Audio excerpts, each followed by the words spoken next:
हम इस वक्त मौजूद हैं महाराजगंज जनपद के महुआ चौराहे पर। यह चाय की दुकान है और चाय की दुकान पर चुनावी चर्चा चल रही है। इसी बीच हम भी लोगों से जानेंगे कि इस लोकसभा चुनाव में लोगों के मूड किधर जा रहे हैं और लोगों की क्या राय है। बात करते हैं, चाय पी रहे हैं चाचा। 10 साल पहले एक चाय वाले को प्रधानमंत्री चुना गया, उनके द्वारा भारत का कितना विकास किया गया और इस समय लोकसभा का चुनाव चल रहा है। आपके महाराजगंज जनपद में भी लोकसभा का चुनाव 1 जून को होने वाला है, जिसमें भारत सरकार के केंद्रीय वित्त राज्य मंत्री पंकज चौधरी हैं, साथी गठबंधन से वीरेंद्र चौधरी हैं, बसपा से मोहम्मद मौसम आलम है। किसकी सरकार बेहतर है, किसने बेहतर काम किया है, कहाँ आप लोग का मूड जा रहा है? भाजपा के। कैसे भाजपा ने आखिर क्या दिक्कत दिखाई? विकास किया है, सुशासन किया है। हाँ, इसके कारण यहाँ कांग्रेस भी दावा करती है हमने भी विकास किया है। नहीं किया है, सुशासन नहीं किया है। हाँ, गुंडा राज खत्म कर दिया है। गुंडा राज खत्म हुआ है? हाँ, खत्म होगा। कैसे मानते हैं गुंडा राज खत्म हुआ है? देखिए, विकास तो सही भाजपा किया है, बाकी जब से ये पंकज चौधरी आए तब से महाराजगंज का विकास नहीं हुआ है। देखिए, ये रोड कंडीशन देखिए, हम लोग गड्ढे में साला पानी नहीं बह पाता है, कोई देखने वाला नहीं है, तो कैसे पंकज गड्ढे की बात कर, रोड की बात कर, ये नेशनल हाईवे 730 है। हाईवे 30 है। हाँ, बनवाया गया है। अगल बगल देखिए ना क्या कंडीशन है।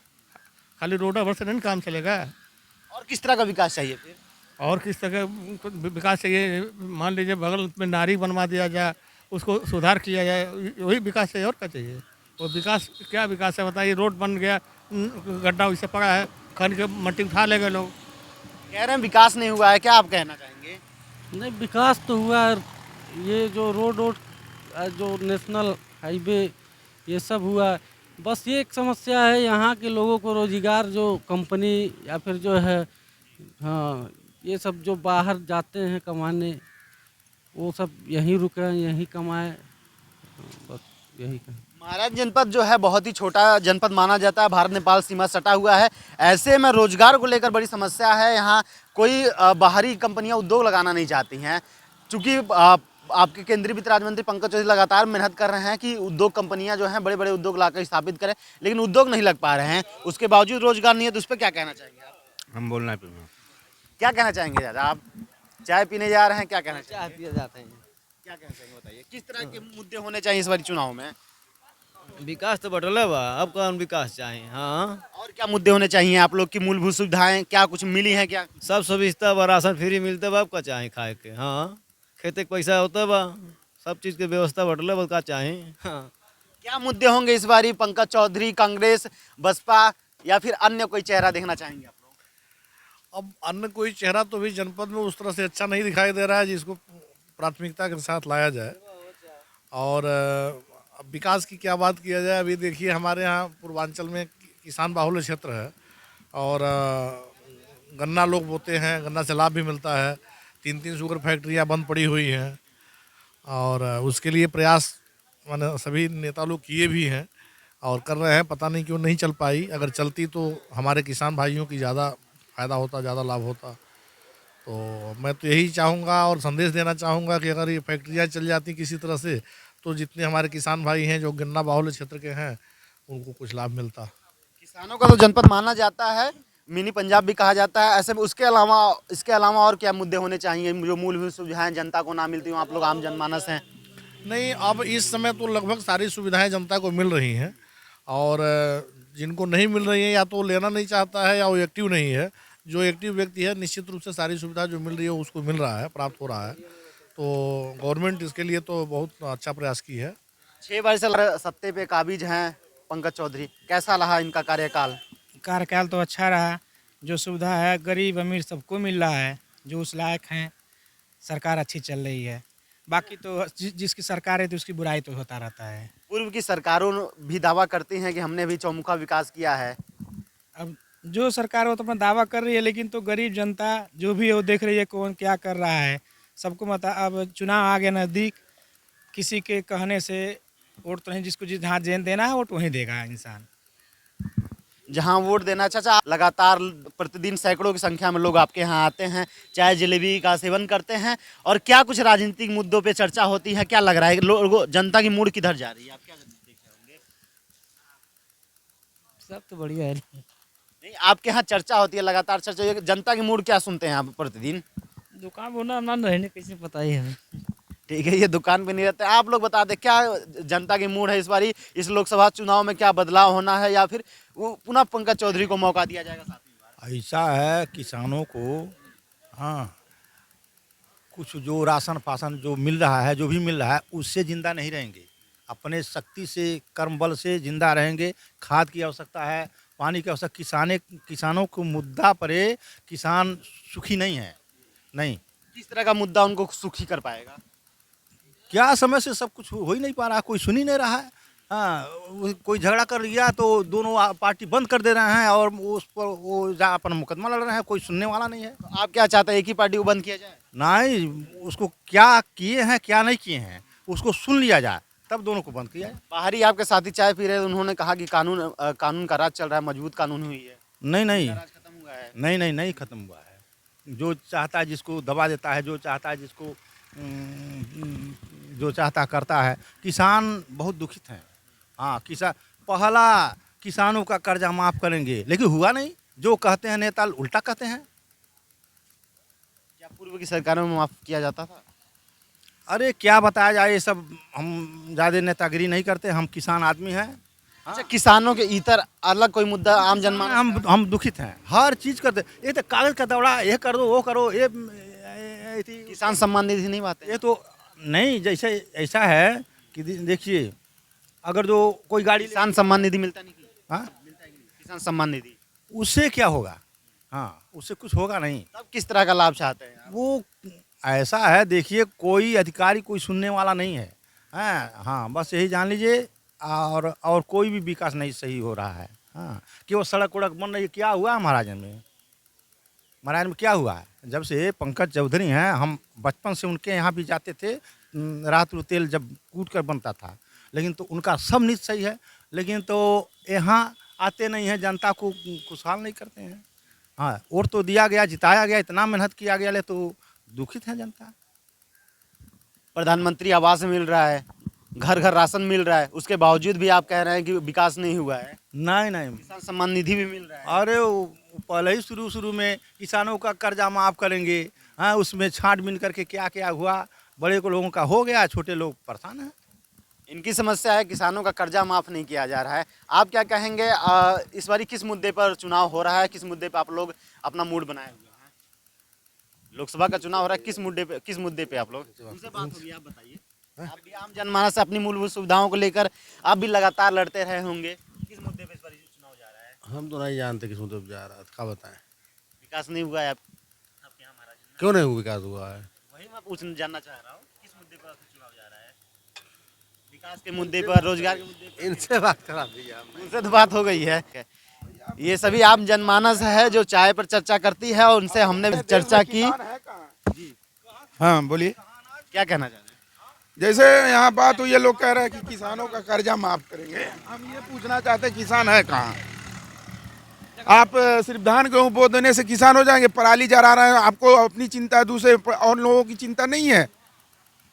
पराली जला रहे हैं कि कह रहे हैं हम किसान हैं, ठीक है। कितने दिन खेत में काम करते हैं, बस धान गेहूँ बो दिए, पराली जला दो, प्रदूषण फैला दो, और बाकी अन्य देश में अन्य नागरिक नहीं है किसान को छोड़ के। क्या कह रहे हैं? हम नहीं कुछ करेंगे।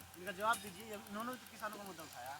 हाँ, तो किसानों का मुद्दा नहीं रहेगा। हम किसान हैं तो किसान है कि ना बात करेंगे। हम लोग कमा के खिलाते हैं। हाँ, अब कितना लोग खाते हैं हमारे कमाई में, अब आप जानिए। इनका कहना है कि पराली जला दे रहे हैं, उसके परिश्रम बावजूद करेंगे और हमारा मदद सरकार करेगी। तो किसान और आम नागरिक सभी लोग एक दूसरे से जुड़े हुए हैं। सबकी, अगर आप किसान है या व्यापारी वर्ग काम ना करे तो आप भी तो नहीं जी पाएंगे। खाते हैं, सब लोग खाते हैं। हमारा परिश्रम, खून पसीना गार करके खेत में धूप में मरते हैं, और हम लोगों का जो है खाद बिया तो मिल ही रहा है जाने पर, लेकिन और प्रॉब्लम है। मान लीजिए गाड़ी लेकर जा रहे हैं, कहाँ जा रहे हो, हेलमेट नहीं है, नहीं, हम भाई किसान है। क्या हेलमेट आपको जागरूक करने के लिए लगाया, बोला जा रहा है? जैसे मान लीजिए हम किसान हैं, इस खेत में उस कौन जिम्मेदार होगा? हेलमेट आपकी जिम्मेदारी है। हाँ, ये है कि पुलिस भ्रष्ट है। हम तो जानते हैं कि भारत में रुकिए लगभग सभी लोग कहते हैं भ्रष्टाचार मिटाएंगे, गरीबी हटाएंगे। आज तक तो हमको जो 70 साल देश आज़ाद हुए हुए कुछ हुआ नहीं। हाँ, पुलिस भ्रष्ट है। मैं पूछना चाहता हूँ आपके समाचार चैनल के माध्यम से कि यहाँ कितने सरकारी कर्मचारी हैं जो ईमानदारी पूर्वक काम करते हैं। सबको पैसा चाहिए, तनख्वाह नहीं चाहिए। तनख्वाह तो ऊपर से बचना चाहिए, बस ऊपरी आमदनी से खर्च चाहिए। इसीलिए अगर सरकार प्राइवेट कोई काम कर रही है तो प्राइवेट होने में प्राइवेट कंपनियों की जवाबदेही तय होती है। आज जाइए रेलवे स्टेशनों का हाल देख लीजिए, जितने प्राइवेट सेक्टर है, यही खाद जो किसान है यही खाद के लिए 2-2 बजे रात भर नंबर लगाते थे, लाठियां खाते थे, खाद नहीं मिलता था। मैं खुद एक उपभोक्ता के नाते कहता था, एक गैस कनेक्शन के लिए 2 साल दौड़ा है 8,000 रुपया दे के एक गैस कनेक्शन के लिए, और 2 साल बाद मुझे गैस कनेक्शन मिला, वो भी दूसरे के नाम से। तो बताइए आज फ्री में हमको गैस मिल रहा है, ये गैस सिलेंडर लेने के लिए लाइन लगाओ, वहाँ लाइन आते आते नंबर आते आते पता चला गैस खत्म। आज तो घर बैठे बुक करो, गैस घर आ रहा है। तो भैया सामने दिख रहा है, अंधे तो नहीं है। हम जात नहीं देखते, हम क्षेत्र नहीं देखते भैया, हमको सुविधा चाहिए। आज का हर आदमी मेहनत कर रहा है, पैसा कमा रहा है। आप कुछ काम ही नहीं करोगे तो पैसा आपके पास चल के तो नहीं ना आएगा। की बात कर रहे हैं आप, प्राइवेट होने के बाद कहाँ रोजगार रह जाएगा? अब ये बताइए, जो लड़के तैयारियां कर रहे हैं, जो अभ्यर्थी तैयारी कर रहे हैं, वो तो मैदान छोड़कर भाग जाएंगे। हमको ये बताइए, नो जॉब का मतलब सिर्फ सरकारी जॉब है? आप बताइए, आप सिर्फ एक नौकरी पाके, आखिर सरकारी जॉब मिलने के बाद ही उनका जॉब सेफ हो जाता है। उनको ये आशा रहता है कि बुढ़ापे के दौरान जब वो रिटायर होंगे तो काफी कुछ उनको पैसे मिलेंगे। ये ठीक, ये पहले की बात थी। आज जो नौकरियां मिली हैं, किसमें बुढ़ापे के बाद सेफ है भैया?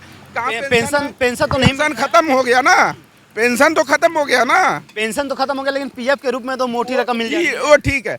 क्या प्राइवेट वाले पैसा नहीं कमा रहा है? जिनके पास टैलेंट है वो पैसा नहीं कमा रहा है? आज सरकारी से अच्छा प्राइवेट वाले पैसा कमा रहे हैं।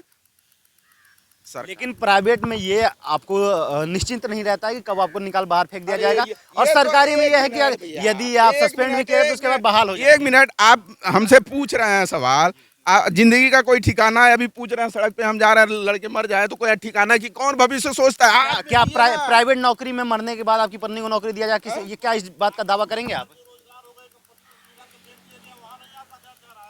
जा रहा है आप किसी नौकरी पेशे वाले की प्राइवेट में नौकरी कर रहा है, उसका यदि वह इंसान मर जाता है, उसकी पत्नी को नौकरी दिया जाएगा? क्या आप दावा कर सकते हैं? नहीं कर सकते। सरकारी में मिलता है कि नहीं? नहीं कर सकते। सरकारी नौकरी यदि रहेगी तो मिलता है कि नहीं? हाँ, अनुकंपा पे मिलता है।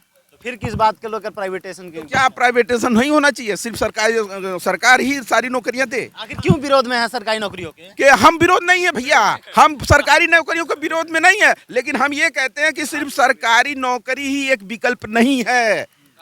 सरकारी नौकरी ही एक विकल्प नहीं है। आखिर युवा जो है 10 साल 12 साल कड़ी मेहनत कर इलाहाबाद दिल्ली में तैयारी कर रहा है, उसके बाद थक हार जब जाता है तो प्राइवेट नौकरी का ही सहारा लेता है। यदि नहीं मिलता है तब उसके बावजूद ये सरकारी नौकरी मिल जाए तो क्यों आप ऐसा कह रहे हैं कि प्राइवेट नौकरी ज़्यादा अच्छा विकल्प है? अभी मैं एक सवाल आपसे ये एक बात पूछूं तो आप भी हंसेंगे, यहाँ से सारे लोग हंसेंगे। ये जो नौकरियां या ये सारी जिम्मेदारी सिर्फ एक युवा पीढ़ी का ही दोष है। 4-4, 5-5 बच्चे, 10-10 बच्चे पैदा करोगे तो सबको नौकरी कौन देगा भैया? जनसंख्या नहीं देख रहे हो आपकी? कितनी जनसंख्या बढ़ गई है, विकल्प क्या है देश में? आप तो निरहुआ की बात कर रहे हैं, जिसने कहा कि 4-4, 5 बच्चे पैदा कर। ये जो सही है, मैं कह रहा हूँ, हम भी 4 भाई हैं। मेरे पिताजी सरकारी नौकरी में थे, हम भी पढ़े लिखे हैं, नौकरी नहीं पाए तो बैठ के रोना रोए कि हमारे बाप नौकरी में थे, हम नहीं पाए। हम पान की दुकान चलाते हैं, बीवी पान की दुकान चलाती है, हम ऑटो चलाते हैं। मेरा तो एक ही लड़का है, लेकिन एक लड़का है, मेहनत कर रहे हैं, जो कुछ है वो पाएगा, अपना संघर्ष करेगा, जीवन में नहीं सफल होगा। अपने लड़के को प्राइवेट में भेजेंगे या फिर सरकारी नौकरी तैयारी करेंगे? मैंने अपने बच्चे को कोई जिम्मेदार मतलब अपनी इच्छा थोपी नहीं। मैंने उससे कहा कि तुम अपनी तैयारी करो, जो आगे जो होगा लड़ो जिंदगी से, नहीं होगा तो है तो एक पान की दुकान आके कर लेना। छोटा चाहे बड़ा नौकरी करो, हाँ, आज जो खेती बाड़ी है उसको संभालो, सस्ता महंगा जो भी है खाने भर के मिलेगा। भर्ती तो पूरा लग गया। ये सभी आम जनमानस थी जो जिनसे हमने चाय की दुकान पर चर्चा की है, और इनका कहना है कि इस बारी विकास ही फिर पुनः मुद्दा बनने वाला है, और इस सरकार में कहीं ना कहीं विकास हुए हैं। और साथ ही साथ किसानों की मुद्दा को लेकर इन्होंने बात की। किसान चाय है जो महुआ ढाले पर स्थित है, कौन सी दुकान है? झीनक चाय वाले की दुकान है, जहां प्रतिदिन दर्जनों की संख्या में प्रतिदिन लोग चाय पीते हैं और इनके जलेबी का स्वाद लेते हैं। आप देख रहे थे यूपी टीवी समाचार, मैं था आपके साथ अरुण कुमार, महाराजगंज।